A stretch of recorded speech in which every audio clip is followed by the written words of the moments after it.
I grew up in Rhode Island. Oh, so you know. Yeah, yeah. Well, we're very close to relationship. What's your name? In Weirton. Cultural, favorite place in Rhode Island. And Christie right across the street from Lex. Looking forward to these 12. Wings getting that favorite. Yeah, yeah. I've got something. I've got something. That's good. Yeah. And that's true. That's true. We're on our favorite. That's all we lost. It's solution. Right. Anyway, so that's very fancy. Yeah. That's to a place. My gosh. Did you just take your question? Yeah. But I Think you're right. I always wanted to hear. Thanks. No, it is. Yeah. Thanks. Yeah. I can't. Yeah. In different I just can't do it. I haven't. To protect the process of the My dad was a doctor and he took us meeting after he retired. And to tell you the truth, his paintings were very good, but I just treasure them because they're just, I can just picture him today. And teach our spring flourishing on all this stuff out there. It was just this great body. quite a little studio, coach house, or lab. That's but Yeah, I got a couple horses there. Yes, before you start the play. Oh, no, we're sorry. I was to let you know, they're gonna have to leave. Like, because he said, I didn't want you to think you didn't like it. We see and Chip, because Chip fun started at 5 and we was straight with it. And then at what point am at what point, how far into this are we thinking this about? it's about everything. You'll know. Yeah. Crash report. Yeah. We was just saying everybody's here, of course. Okay.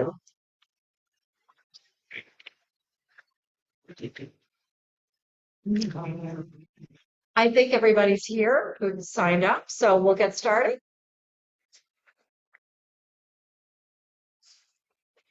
So good evening, everybody. I'm happy to introduce our resident artist, Timm Reynolds, and I'll tell you just a few things about him.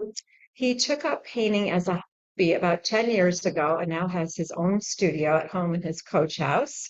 Timm has painted many things, but he's painted golf course scenes, paintings of holes at Unwencia and Old Elm, and he sells these paintings through the Western Golf Association as a fundraiser for scholarships. Those are just some of the paintings that he does. He recently went with his family to the Vermeer exhibit, which was a groundbreaking exhibit at the Rijksmuseum in Amsterdam. And he is going to tell us all about that with Timm's Vermeer. So he'll tell you all about. I don't need to tell you anything about Vermeer. Timm will do that. So please welcome Timm Reynolds. Thank you very much, and it's a very kind introduction. I really appreciate it, and welcome to everybody that has come to listen to this little talk, and welcome to people that are tuning in via Zoom and modern technology. I hope I don't screw this up too badly. This is a sort of a play on words, Timm's Vermeer, because for those of you that may have known it, there was a documentary done by a fellow who did what I did, but certainly much more rigorously than I ever did. But it is he did painting, he resurrected, he did a model of the studio where Vermeer painted, and the rooms that he was painting in, and ground all the pigments from scratch. He did the whole 9 yards, and he wanted to do it to see whether camera obscura was the way that Vermeer did his paintings. Well, we'll get to that in a little bit, but that's the reason for the title. He spelled his name T-I-M, I spell mine T-I-M-M, so I hope I'm not infringing on any copyrights there. Well, everybody knows the painting, The Girl with the Pearl Earring. Everyone has seen it. There are so many renditions of The Girl with the Pearl Earring that people have used over the years, and even there are lots of cartoons about it. For those that can't read it, they're saying the ladies who the girl with the pearl earring sitting next to the Mona Lisa and saying he's all right, but I'm looking for a guy who could really make me laugh. And of course, that's the fellow from American Gothic with the pitchfork. And then, of course, Banksley's even done a copy of the girl with the pearl earring on the side of buildings. For those that don't know, Banksley is one of those urban artists that does graffiti kinds of paintings. And then, of course, here's artificial intelligence. When the girl with the pearl earring was lent to the Rijksmuseum for the exhibit, they had a hole in their wall. So they sent out an invitation to people to submit paintings in order to fill the hole. And they chose 5 of them. Well, one of them was an artificial intelligence painting that was done. And you can see the luminosity of those rings is somewhat ethereal, shall we say. Well, we've had enough fun. Let's get down to work. 80 Years' War is sort of critical in Dutch history. It was a major war between various rebels, predominantly Protestant rebels, and the Spanish government. In the initial stages, Philip II of Spain gained control of much of the territories of modern Holland and Belgium. By the end of the war, the Dutch had achieved some independence, and the Treaty of Munster in 1648 it was decided that Spain would retain the southern part of Flanders, which was then Belgium, which became Belgium, and then they recognized the independence of the northern part, which became Holland. The Spanish Empire and the southern Netherlands were financially ruined in the aftermath. Of course, the fall of Spain started happening in 1588 with the Armada that got defeated with Queen Elizabeth in England. But the conquest and the failure here was really catastrophic also for Spain. The Dutch Republic, as a result of this, became a global commercial power and ushered in the golden age of Holland. This is a map of the period. As you can see, the northern part, which is sort of the khaki color, buff color, was Holland, and the southern part was Spanish Flanders, or became Belgium in the end.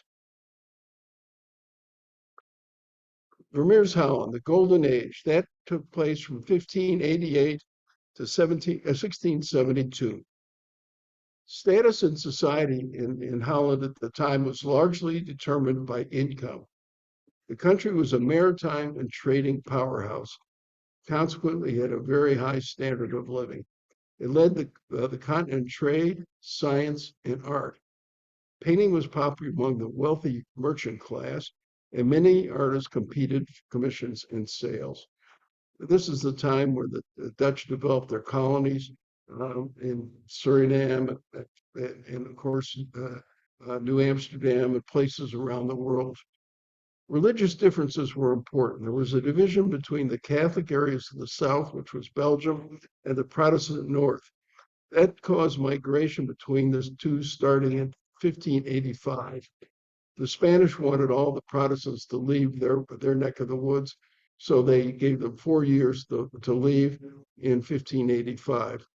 The migration of the Protestants north really helped to build the merchant class in Holland, and the remaining Catholics really sort of tended to congregate in their own sections of the various towns. But Dutch society was relatively tolerant. As long as people didn't practice their religion too overtly, whatever religion you practiced was fine with the Dutch. And as you may remember, the pilgrims from England to the New World left from Holland. The home was regarded as a safe haven from the immortality of the outside world. Women had control of the domestic realm, and the men controlled the outside world. Often the men had a little office in the front of the house, or office or room where they would sit and they transact business. All the rest of the house was really managed by the ladies, and they took care of it. The Golden Age ended in 1672 with a year of disaster, and it was a disaster. The French, German, and English all attacked Holland at the same time, creating an economic nightmare. This effectively closed the art market in Holland. The the Dutch, in order to protect themselves, as you may have remembered from your history, flooded the country, opened the dikes, and in order to try and drive out invaders. They were able to do so, but since it was largely an agrarian economy and involved in trade, that was an economic disaster for them. Dutch Golden Age painting. The big three were Rembrandt, Frans Hals, and Vermeer. Even the most successful painters had a hard time earning a living because the competition was fierce and there were many, many artists active during the period. Um, well, you may remember that Rembrandt and Vermeer both died of bankruptcy, so it shows you two of the best had a hard time. Dutch painting of the period tends not to be as idolized as that of Flanders.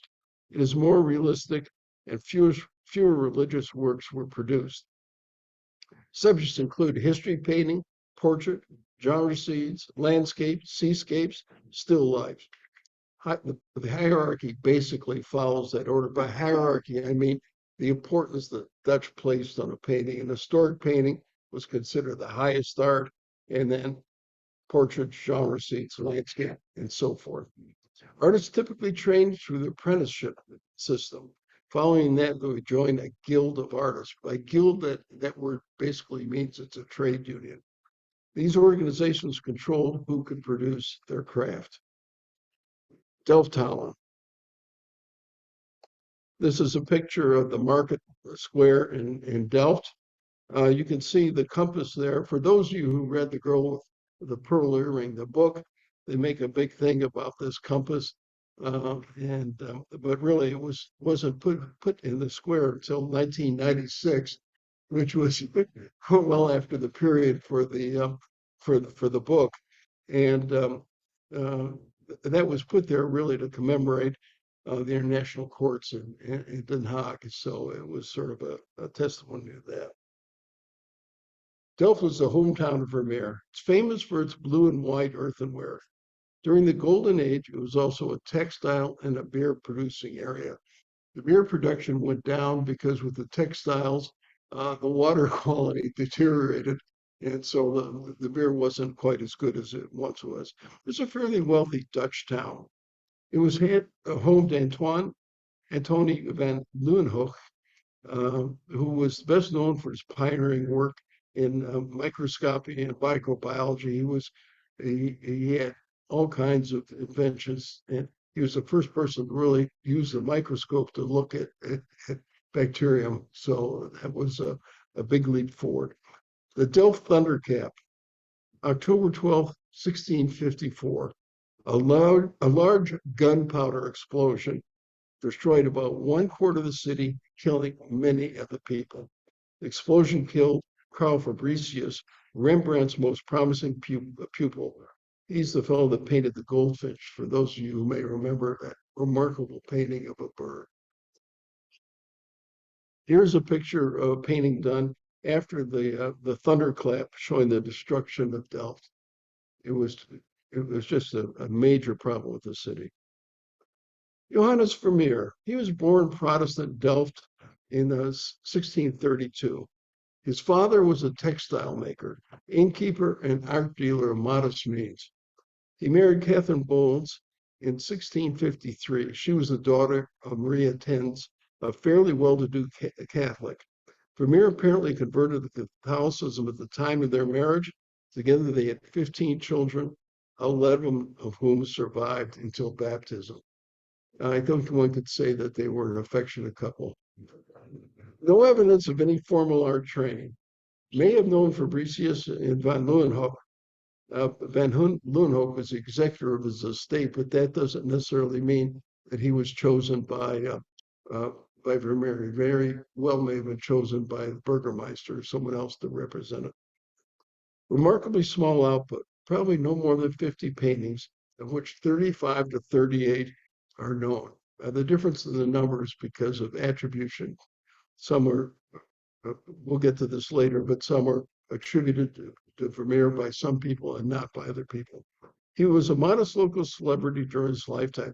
He was elected head of the local Painters Guild several times, signifying his status. He had a patron, Maria de Canet, her husband, Peter van Rijken, whose estate contained numerous Vermeer paintings, approximately 20. This is relatively new scholarship because if you read the book, The Girl with the Pearl Earring, or previous studies and works about Vermeer, it always said that the husband, Peter van Rijken, was the patron. But that probably wasn't the case because, as I mentioned earlier, Dutch households were basically run by the lady of the house. So she would do the decorating and decide what she liked. And it's clear that she liked it because the household had approximately 20 Vermeers, almost half of the total production they had. Vermeer's painting technique only used a limited number of pigments. Some are very expensive. Notice lapis lazuli, ultramarine blue. Lapis lazuli comes from semi-precious stones mined in Afghanistan, and then they had to be ground up and mixed with oil in order to create the pigment. As I mentioned to some people earlier, Vermeer would do various grindings, maybe 3, 4, or 5 grindings of lapis or the other pigments in order to achieve different consistency. And some were laid down earlier, and they were very coarse and rough. And then as he did various layers of glazing, he would make them finer and finer. And that created more of luminosity and more reflection as the light went through the various layers of glaze and created a bigger depth of field. He has confident brushstrokes, but he was meticulous in his craftsmanship. No matter how hard you try, it's very difficult to match Vermeer's depth and luminosity because of the makeup of the pigment, but I'm going to try anyway. Vermeer's studio. This is sort of interesting. It's probably the top floor of his house, whereas on the market at Delft in the Mark. It was less subject to noise and dust there. Nevertheless, it was probably very noisy with the activity from the market. 11 children plus the adults plus servants in the house. The nearby Nieuwekerk had 33 bronze bells that sounded regularly. The house was also connected and back to an alley that led to the cattle market on the Langen Dike. In the winter, it was cold. Heat came from a peat fire, and the artist, as a consequence, wore many layers of clothing. His usual lighting came from the left side as he faced his subjects. This is the typical lighting used by most period artists, except for Rubens, who favored overhead lighting, and some Rembrandts, which are candles in the middle and whatnot. In the winter months, the days were short, providing less time for him to work. In his lifetime, he may have worked at 2 to 3 different studios, depending on where he lived. He may have actually worked in a patron's home on occasion. The art of painting shows an idealized representation of his studio, probably to demonstrate his elevated social standing, technical powers, and learning. And that's his version of an artist's studio. Other contemporary paintings show much more humble studios than this. And this is, rich tapestries, marble floor, at least tile floor, rich clothes, whatnot. That shows a very successful artist. Timm's Vermeer. I make an effort to paint Vermeer's Girl with a Pearl Earring using Baroque techniques. Am I crazy? Don't everyone say things. You know what? Let's go with the pearl earring. The first step is I took burnt sienna and mixed that with a special type of medium in order to create the base layer. And with that base layer, I did a sketch of the girl with the pearl earring and added that in. Then I put in the light layer, and that's lead white. It's not titanium white. That was what Vermeer would have used. Then there's a working up layer where you put in the darks, which was basically earth tones, and I used umber in this case, at least for that layer. And then started applying the glazes. At this point, you start applying the various colors to the painting, and that's the first finishing layer. Then the second, then the third, and then here's the finished version of.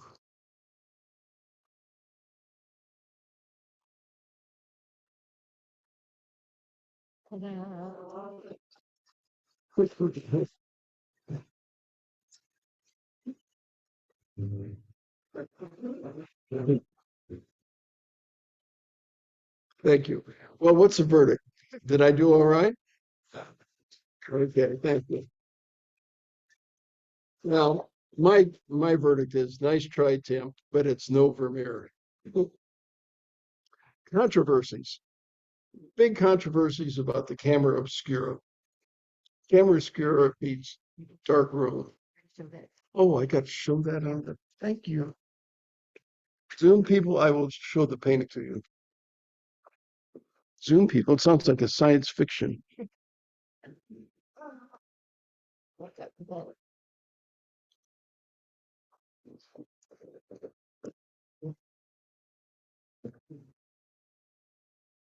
I hope those of you out in Zoom land could have seen that. Camera obscura was first described by Da Vinci in 1502. He drew about 270 diagrams of camera obscura devices in his notebooks. He was also the first to suggest it might be of interest to an artist. He published a drawing of camera obscura, first published drawing, dates from 1545. Many other references about the camera obscura are appearing around this time. Rembrandt buys one in London. Van Leeuwenhoek, a pioneer in optics, and Vermeer were the same age and living at Delft at the same time. He was an executor of Vermeer's estate, as we mentioned earlier. It's quite possible that they knew each other. A Jesuit priest who lived nearby owned a camera obscura. Vermeer could easily have borrowed it, especially since he worshipped with the Jesuits that nearby. Was only a couple of houses away. Vermeer could easily have borrowed it, and when the priest died in 1650, Vermeer could have acquired it, but it does not show up in the inventory at his estate. So maybe he just borrowed it. In 1891, Joseph Pennell, an American, was the first to hypothesize that Vermeer used one. Philip Stedman, in his 2001 book, Vermeer's Camera, describes how the camera obscura may have helped Vermeer achieve some remarkable effects. David Hockney and Charles Falco's Secret Knowledge, 2001, applies this theory to Vermeer and other major artists.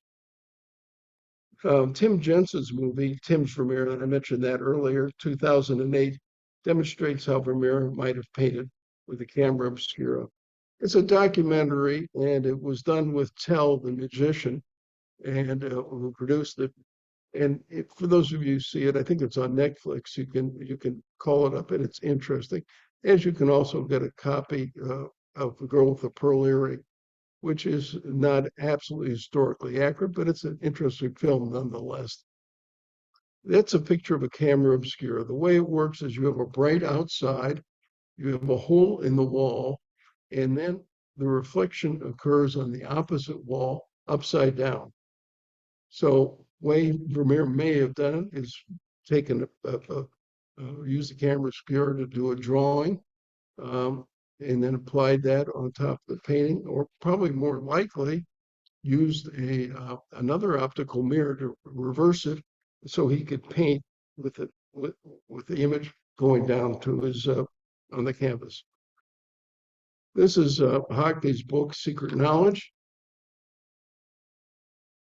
and Hockney basically shows how optics influence the painting. And you can see two perspectives utilized by contemporary paintings. One is the Procurus by Gerard van Honthorst, and the other is Also with a Laughing Girl by Johannes Vermeer. You can see on the left, the painting is the Procurus, and you can see the people are all about the same size, even though they're across the table. Then you can see Vermeer's painting, where the officer is much bigger than the lady on the other side. And I've taken away the background so you can see more easily the relative size of the two. So that more closely replicates reality and how people would look with perspective than Hunt Horse's Procurus painting. Timm's Vermeer, this is the cover for the tape of for that documentary. Then, is it art if Vermeer used a camera obscura? Jane Jellane Traces of Vermeer argues the image from a camera obscura is merely a projection. To capture and transfer this to canvas requires skill, judgment, and time. And its product can only be part of the process of making a painting. We can never know if Vermeer worked this way, but we should remember that this is not a mindless process and not a shortcut to success. I think that Vermeer really was an artist. You can say that uh, maybe this is an easier technique to use, but we know that all kinds of artists use these kinds of techniques. Dürer used a grid system where he held it up and then copied grid by grid of a still life, so he was able to capture it effectively. Um, but I sort of think that the real inspiration for Mayer is the lighting, the colors, the way he's able to capture the emotion and the spirit of the people, and able to develop just a wonderful, emotive kind of feeling with people who view his paintings. So that is, I think, one of the main reasons why Vermeer is so loved today. People relate to it, they understand it, they feel it makes something. They like the way the colors work together. He was a master in using complementary colors and working them together. Controversies, question attributions. Girl with a Flute at the National Gallery of Art had its Vermeer attribution stripped in 2022. Recent research indicates that Vermeer may not have worked alone, but the Rijksmuseum disagrees and fully accepts it as authentic the next year. It is really unusual. Two major institutions on a major painting that has been so closely studied for so many years, they have a disagreement. The curator at the Rijksmuseum jokes, well, it's authorship or a person that painted this painting must have changed as it crossed over the Atlantic. There's the picture of the girl with the flute. And it's maybe not Vermeer's best painting, but I think if it is Vermeer or not, but I think it's a remarkable painting nonetheless. Once quite commonly attributed to Fischerelli, St. Praxis is now fully accepted by the Rijksmuseum as a Vermeer copy of Fischerelli's painting. So this is very interesting. This is one of the few times that he copied an existing painting. He did religious works earlier in his career, and then he finished off with religious work. But you can see that Vermeer's painting is on the right and Fischerelli's is on the left. Particularly gruesome painting, but we won't go into that. A young woman seated in the virginals from 1670 in the Leiden collection, New York, was widely rejected as Vermeer for decades, but the Rijksmuseum technical analysis confirmed its authenticity. This painting should not be confused with the young woman seated at a virginal in the National Gallery, London, also by Vermeer.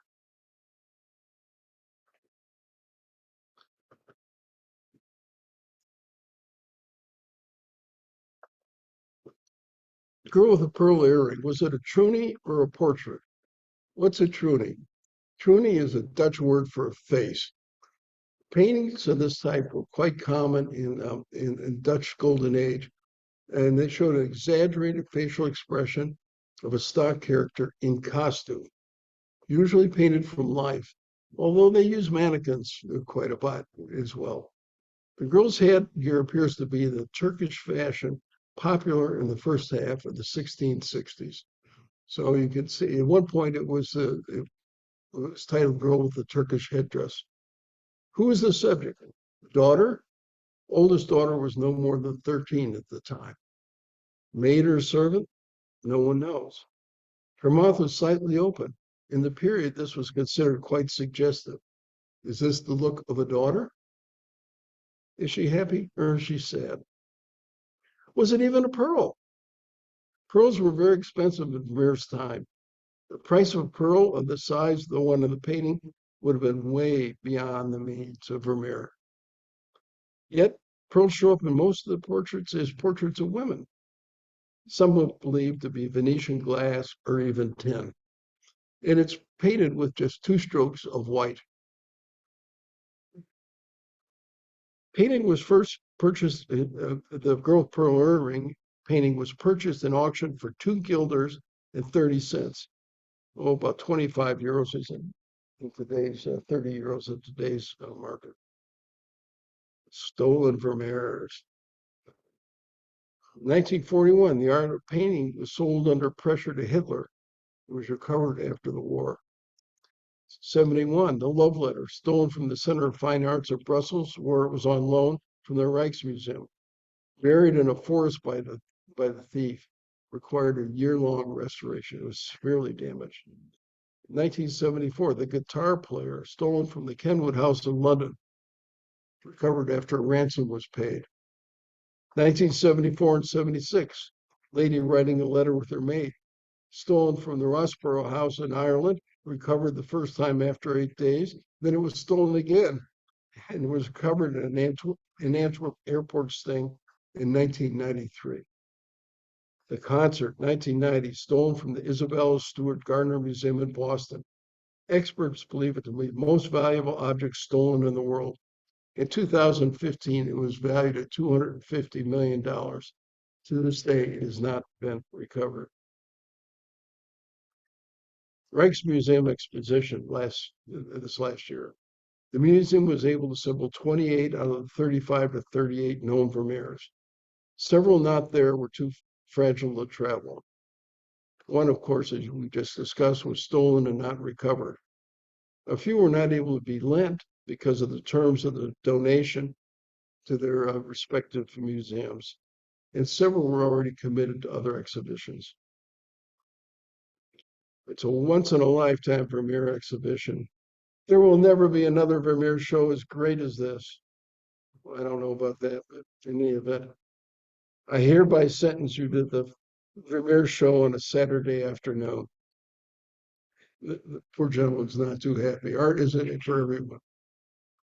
Here's a picture taken at the Vermeer show. Someone earlier said to me it was almost reverential. Excuse me, I'm having a hard time with my tongue today. When people went to the National Gallery and saw the Vermeer show, they were quietly shuffling around looking. Well, it was the same way at the Rijksmuseum. And you can see these three gentlemen intently staring at Vermeer's painting, Little Street. And in the background, if you look closely, you can see my daughter with a scarf around her neck and her husband with the curly hair. Their 2-year-old child was somewhere hidden below. At last. But I still have 37 more slides to go. Thank you all. Any questions? Uh-huh. Do you have a question? Question, you mentioned about 38, 37, 38, Yeah. 35. just to get some perspective on that. How many paintings are associated with Rembrandt, for example? Oh, 250. Okay. And he probably did more. Is that right? Thank you. Hmm?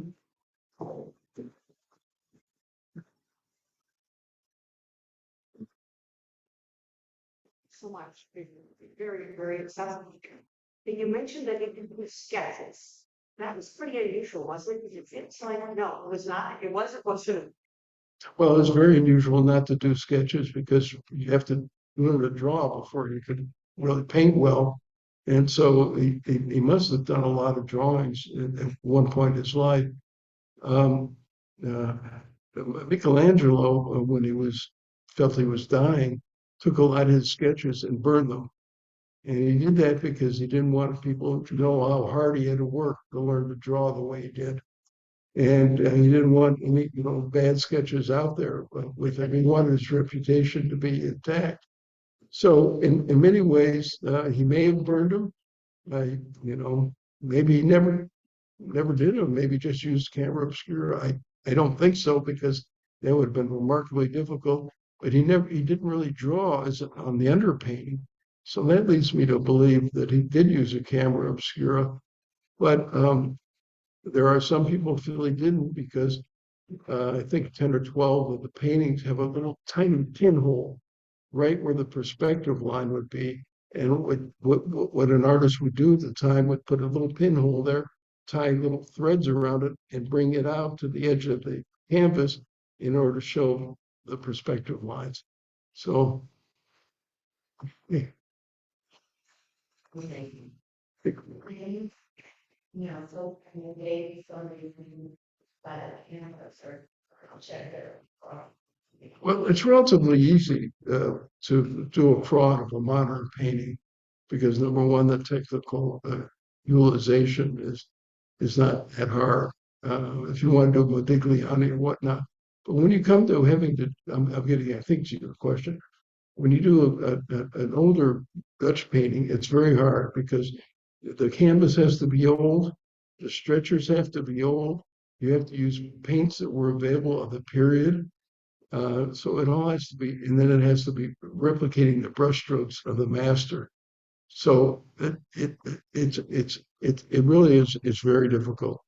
Um, what they do, forgers do, is they tend to take a painting and they scrape it, an old painting that's a lesser painting, and that gives them the canvas, and then they can paint on top of that. But then they have to use all the classic methodologies of doing it, and then they have to bake it and do all kinds of things to get the craquelure and make it look old.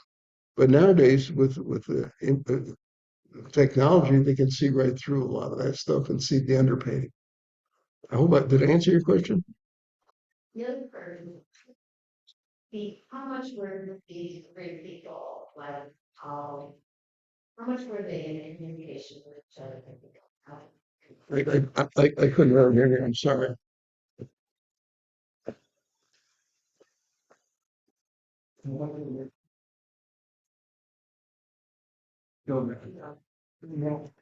Um, Amsterdam is, you know, the question was how much were the painters, the great painters, in communication with each other? We really don't know. Some painters went to Italy to learn and to study. Some painters communicated. They certainly had the guilds where they all congregated, and each major town had an artist guild. In Holland, they were typically called St. Luke's Guild. So they may have gotten together there. But travel was difficult then, and getting to Amsterdam, which is today less than an hour's drive, was not easy for them back then. So they may not have done it very often. You mentioned about lattice being important to be used in configurations. Was that well, the girl earring, was that blue? Yeah, that was lapis lazuli, ultramarine blue. Have you tried or are you challenging another? Am I trying what? Well, Are you? I don't know. Well, I don't know. I did have fun doing this. I had a great time doing it. Um, and I do like his paintings, the Milkmaid is a great painting, or the one with the lady with the letter looking out the window. Some of them are just fabulous paintings, very evocative and mysterious is exactly what's behind them. Well, maybe I will. Be fun. It takes a lot of work. It takes, months to do it because you have to glaze it and then wait for the glaze to dry and then do another glazing. It takes a while. What's the reserve there? Well, I don't know. You'll have to ask Robin then. Sissy? You're not.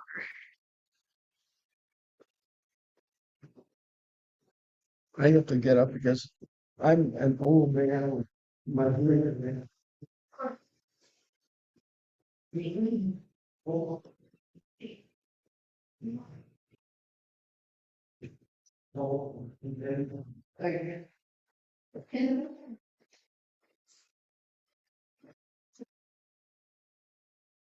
Now the question is, what was the most challenging thing with the technique when I was doing the painting? Um, well, of course, getting the underdrawing right is always a challenge. When you draw it, make sure it's right because that's tough because portraits are hard. When people spend their whole lives looking at each other's faces, and we can see when a face is off by an eighth of an inch because we're used to seeing people's faces and seeing it. And so when you do a portrait, it has to be just right. And so it often takes reiteration after reiteration to get it to get the drawing up right so you feel comfortable with it. And then of course you then start applying the paint. If you do a good underdrawing, the paint application is not as difficult. Tim, does the Art Institute have here? Do they have a The one? Art Institute in Chicago, they have the Vermeer. They don't have a Vermeer. No, they're pretty expensive. I think the girl with the pearl earring, I bet it's worth $1 billion today. I bet it's over $1 billion. Arguably, it's more famous, I think, than the Mona Lisa. It certainly, at least to me, is more emotive. The Mona Lisa is sort of very distant and, well, great smile, dynamic smile, but, it's a matter of taste. But I could see where it being an extremely valuable painting. Well,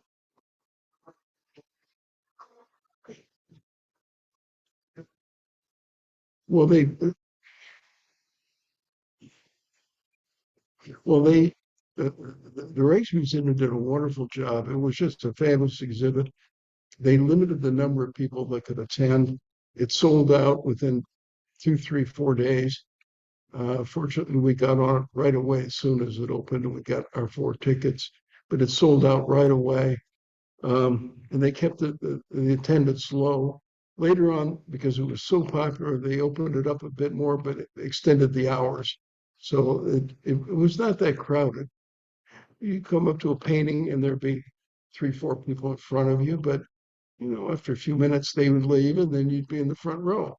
So it was very, very well done. The only criticism at all I have with the exhibit was the catalog was great scholarship, but the photography was terrible, absolutely terrible. I was really surprised, but maybe it was introduced to a price point. We did have a time slot to bring in. Everybody had a time slot. So every 15 minutes, there was another time slot. Jim, it's too much.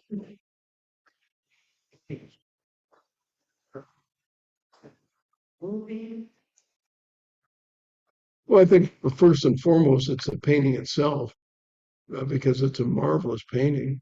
The girl's looking back over her shoulder and, sort of captured at this particular instant.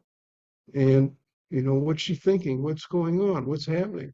There could be hundreds of interpretations of what it could be. So I think that's what created the popularity for the book and the movie. And I think really that's why people like it. She's a nice, attractive young lady and with a mystery. Yeah. That's what I think. Set. Yes, that was the focus of the trip. Did your grandson? Well, he speaks fluent Dutch now.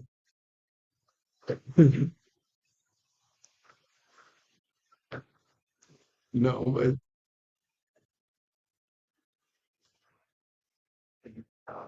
Not. I mean, there's a lot of children here. The Dutch love children. And our grandson, this grandson looks like a little Dutch boy with curly blonde hair. And the Dutch were coming right up to him, speaking to him in Dutch.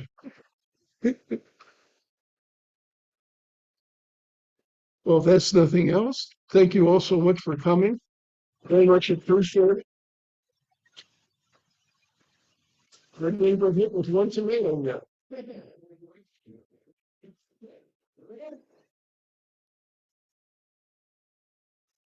Excellent. Very good. Very good. Thank you, guys. I'm glad you got so many. Excuse me, Tim? Let's take a close look at the painting. It's just remarkable. It's so interesting. Kind of velvet rope. That's wonderful. We don't have to say kind of velvet rope. Oh, no. How much is it insured for? How much was insured? I don't insure it. You Self-insured. but someone can steal it. Because then it becomes really valuable. But here. Tim, this is phenomenal. It's extraordinary. And the blue color. It's exquisite about. Because So hard. Hi, I'm Tim Reynolds. Let's hang it down. That's me with the press. I've seen you around a lot, but I didn't really go on the road. Where will you hang this? Gotta get a permit. That costs money. Your stretcher isn't there. No, stretcher is not very old. I'll have to put some shoe polish on. So you can't. Oh, you know, I didn't know I was dealing with an expert. I just wanted to see what I was missing. That proved.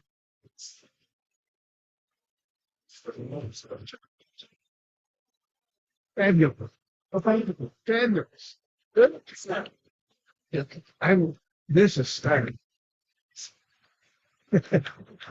How long did you, I was curious, how long do you think it was? It took a long time, because there's less, and I think they did 5 homes of relations. Stage 1, stage 2. Yeah, yeah. Have any paper. Fabulous picture that Well, you can't somebody That's what you. he's not able to go tonight. if you do email, That's will you write your email addresses? I'll send it to you. It's on PowerPoint form. yeah, I know. I actually Do might you have a pen or pencil? I do not. I'm sorry. Frank, do you have a pen? No, I've got it. Found one. I have one. Oh,